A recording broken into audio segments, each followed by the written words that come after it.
बोले ओंकारेश्वर भगवान की जय।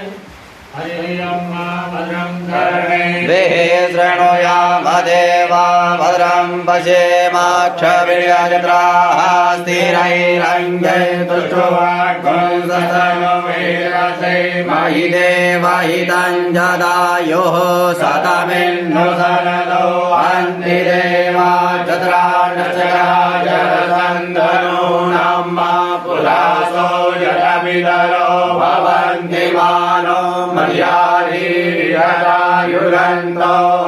अदितिर्जोरदितिरन्तरिक्षमदितिर्माता सपिता सपुत्रः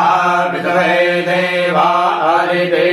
पञ्चजना अदितिर्जातमदितिर्जनित्वं मध्यो शान्तिरन्तरिक्षगो शान्तिः पृथिवी शान्तिरापः शान्तिरोगदयः शान्तिः वनस्पतयः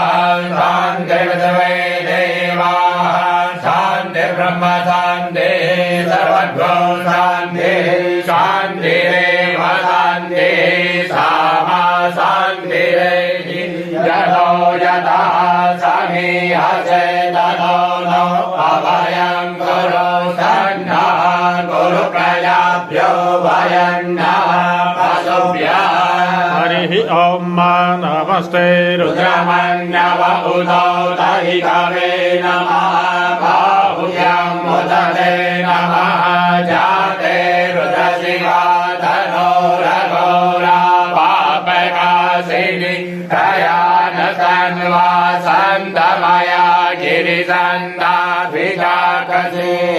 जामिकुङ्गिरिसन्दास्ते विवर्धतवे शिवाङ्गिरिधनं कुरु माहि गुंसे पुरुषं जगता शिवेन वचसा त्वा गिरिसाक्षावदामसि जतानः सर्वमि जगदयक्षो सुमना वसत